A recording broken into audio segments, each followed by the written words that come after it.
Welcome to Day 75, Numbers chapter 12, verse 1.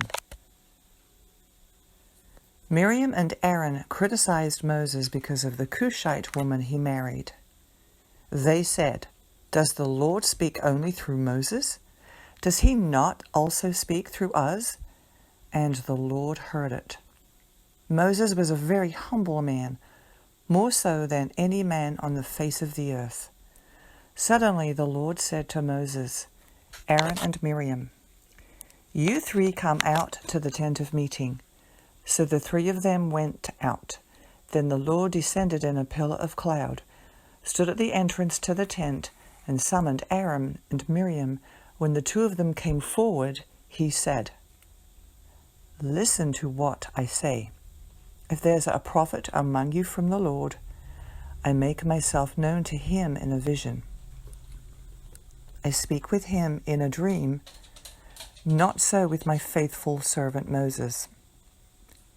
He is faithful in all my household. I speak with him directly, openly, and not in riddles. He sees the form of the Lord.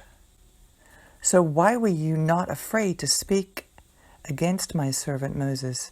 The Lord's anger burned against them, and he left. As the cloud moved away from the tent, Miriam's skin suddenly became diseased, as white as snow. When Aaron turned toward her, he saw that she was diseased, and said to Moses, "My Lord, please don't hold against us this sin we have so foolishly committed. Please don't let her be like a dead baby whose flesh is half eaten away when he comes out of his mother's womb." Then Moses cried out to the Lord, "God, please heal her." The Lord answered Moses, "If her father had merely spit in her face, wouldn't she remain in disgrace for 7 days? Let her be confined outside the camp for 7 days. After that she may be brought back in."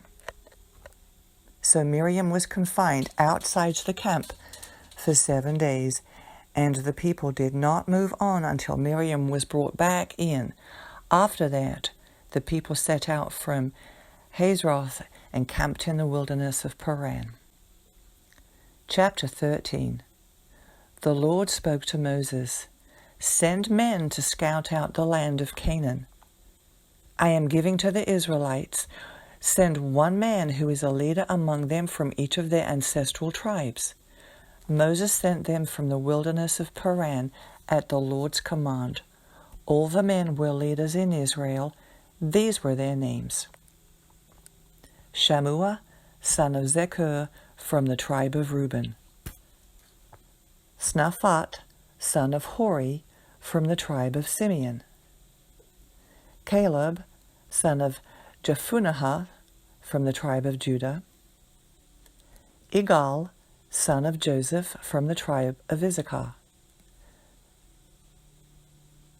Hoshea, son of Nun, from the tribe of Ephraim; Palti, son of Rephu, from the tribe of Benjamin; Gadiel, son of Sodi, from the tribe of Zebulun;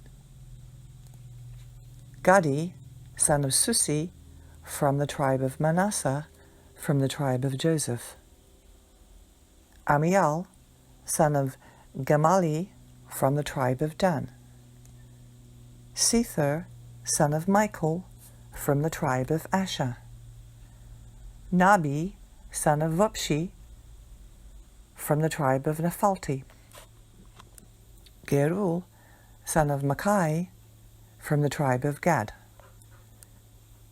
These were the names of the men Moses sent to scout out the land, and Moses renamed Hoshea, son of Nun, Joshua. When Moses sent them to scout out the land of Canaan, he told them, "Go up this way to the Negev, then go up into the hill country. See what the land is like, and whether the people who live there are strong or weak, few or many. Is the land they live in good or bad? Are the cities they live in encampments or fortifications? Is the land fertile or unproductive? Are there trees in it or not? Be courageous. Bring back some fruit from the land. It was the season for the first ripe grapes. So they went up and scouted out the land from the wilderness of Zin as far as Rehob near the entrance to Hamath.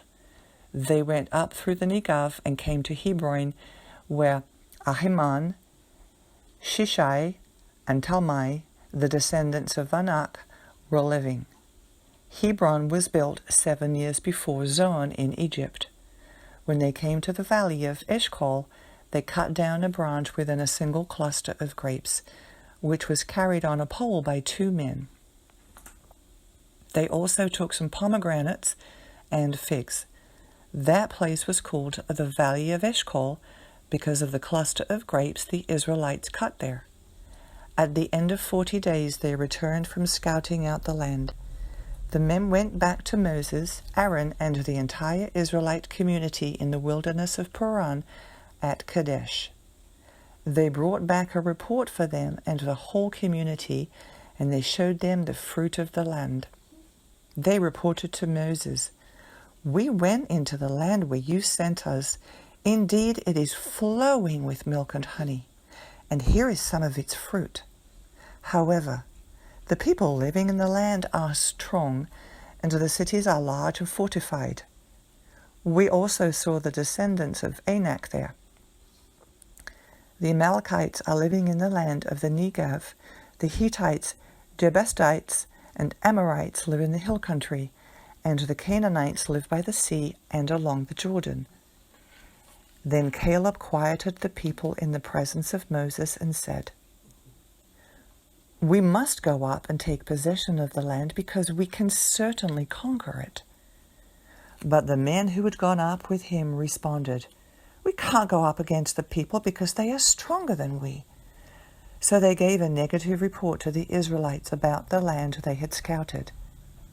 "The land we passed through to explore is one that devours its inhabitants, and all the people we saw in it are men of great size. We even saw the Nephilim there." The offspring of Anak were descended from Nephilim. "To ourselves we seemed like grasshoppers, and we must have seemed the same to them." Chapter 14. Then the whole community broke into loud cries, and the people wept that night. All the Israelites complained about Moses and Aaron, and the whole community told them, "If only we had died in the land of Egypt, or if only we had died in this wilderness. Why is the Lord bringing us into this land to die by the sword? Our wives and little children will become plunder. Wouldn't it be better for us to go back to Egypt?" So they said to one another, "Let's appoint a leader and go back to Egypt."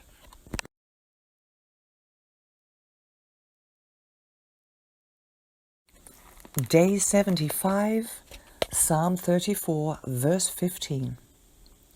The eyes of the Lord are on the righteous, and his ears are open to their cry for help. The face of the Lord is set against those who do evil, to erase all memory of them from the earth. The righteous cry out, and the Lord hears, and delivers them from all their troubles. The Lord is near the brokenhearted. He saves those crushed in spirit. Many adversities come to the one who is righteous, but the Lord delivers him from them all. He protects all his bones. Not one of them is broken. Evil brings death to the sinner, and those who hate the righteous will be punished. The Lord redeems the life of his servants, and all who take refuge in him will not be punished. Proverbs 8, verse 10. Accept my instruction instead of silver, and acknowledge rather than pure gold.